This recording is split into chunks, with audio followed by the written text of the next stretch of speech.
सबसे पहले बिटगेट को ओपन करेंगे। ओपन करते ही एसेट्स नीचे दाएं साइड उसको क्लिक करेंगे।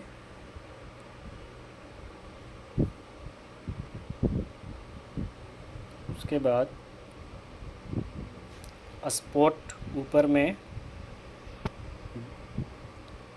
बाएं से दूसरा स्थान स्पॉट का उस पर क्लिक करेंगे।